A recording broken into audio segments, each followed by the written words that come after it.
Күніне 1000 теңгеден жинап, қалай миллионер болуға болады? Бұл мүмкін. Дәл қазір уақытта сіздерге күрделі пайыз стратегиясымен бөлісетін боламын. Енді сіз қарапайым күніне 1000 теңгеден жинайтын болсаңыз, айына 30 000 теңге жинайсыз. 30 000 теңгеден 12 ай, жылына 360 000 теңге, жай копилкада үйде теңгелей жинайтын болсаңыз, 360 000 теңге жинайсыз. Енді 360 000 теңгемен қанша жылда сіз миллионер боласыз? Әрине 2,5-3 жылда сіз нақты 1 миллион теңгеге жетуіңіз мүмкін. Айына 30 000 теңгеңізді жинап, күрделі пайыз стратегиясы арқылы керемет миллионер болу мүмкіндігін қазір сіздермен бөлісетін боламын және де көрсететін боламын. Ол үшін сіздерге инвестиционный калькулятор керек болады, күрделі пайыз есептеп беруге. Сіздер ол калькуляторға кіресіздер. Басты бірінші орында мақсат қойып алу керексіз. Яғни сіз қанша жылға өзіңізге инвестиция жасағыңыз келеді. Өзіңізге не болмаса балаңызға, мысалы сіздің балаңыздың оқуға түсуіне 10 жыл бар. Не болмаса сіз өзіңіздің пенсияға шығуыңызға 15-20 жыл бар дейік. Күрделі пайыз стратегиясы ұзақ мерзімге өте керемет жақсы жұмыс жасайды. Яғни өз ақшаңызды жинау арқылы оны көбейтіп, табысының үстінен табысты тауып отыру стратегиясы болып табылады. Былайша айтқанда қарапайым тілмен. Енді ол үшін жаңағы айтқандай сізге инвестиционный калькулятор, күрделі пайызды өлшейтін, көрсететін калькулятор керек болады. Бірінші уақытта сіздің стартовый капиталыңыз 30 000 теңге, яғни сіз 1000 теңгеден күнделікті жинап, айына 30 000 теңге жинадық дейік. Енді оны сізге қанша жылға дейін сіз оны көбейтіңіз келеді. Бірінші орында жаңағы айтқандай мақсат қойып алу өте маңызды болады. Мысалы, сіздің пенсияға шығатыныңызға әлі 20 жыл бар. Сіз әлі жассыз, бір 30-40 шамасындасыз.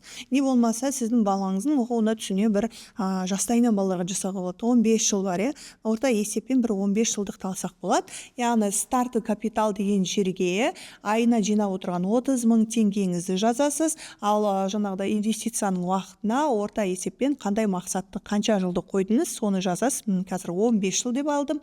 Пайыздық жаңағыдай мөлшерлеме. Яғни біз бұл жерде бұл ақшаны тек қалай теңгелей жинап, ұстап отырмаймыз, копилкада жинамаймыз. Бұл ақшаларды жинап, доллармен Америка нарығында, жалпы биржаларда акцияларды, ETF-тарды сатып алатын боламыз. Яғни ол акциялар өскен сайын, ETF-тар өскен сайын жылдық сізге табыс беріп отыратын болады. Сол арқылы біз ақшамызды жинап қана қоймаймыз, ол табысты не істейміз, көбейтіп отырамыз.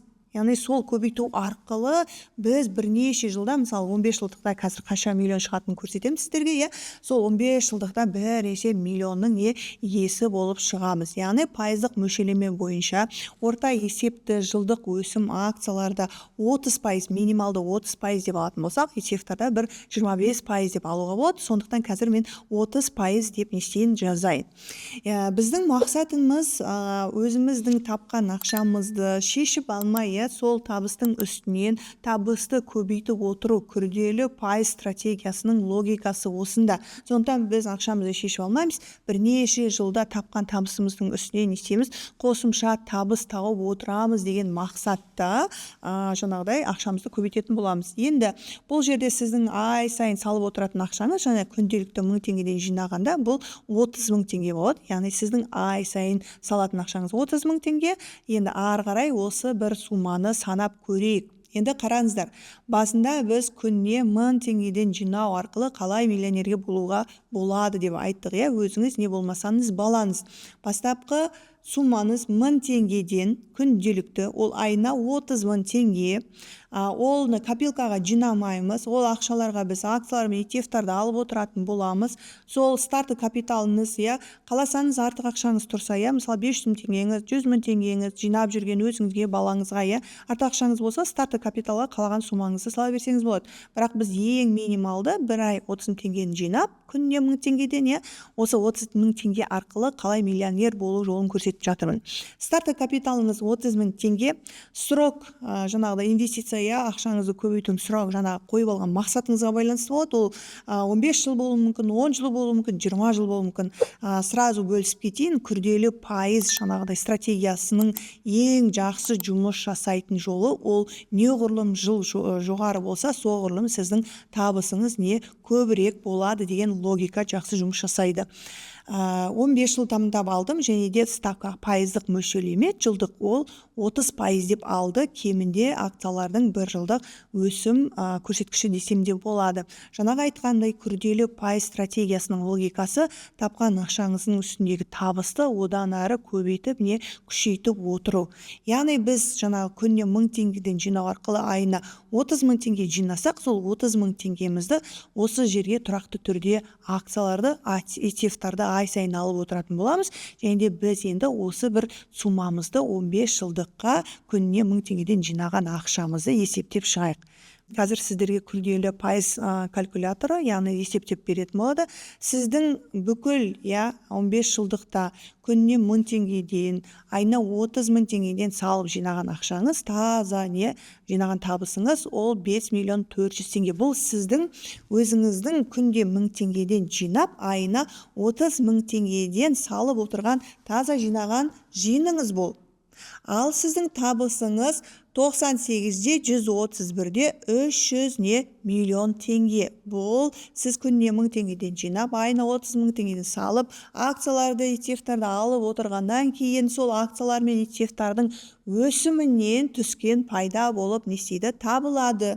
Енді барлығын біріктіріп қосқан кезде сіз 1000 теңгеден күніне жинау арқылы айына 30 000 теңгеге акциялар, ETF-тарды салып отырып, 15 жылдықта қараңыздаршы 103-те 561 300 миллион теңге таза табыс таба аласыз, және де ақшаңызды осылай көбейте аласыз. Дәл қазіргі көрсеткен дүние мүмкін сізге мүмкін емес болып көрінуі мүмкін. Бұл жұмыс жасап тұрған күрделі пайыз стратегиясы. Бұл стратегияны көп адамдар көбінде мүмкін емес деп қарайды, себебі бұл дүниені жасап көрмегендіктен.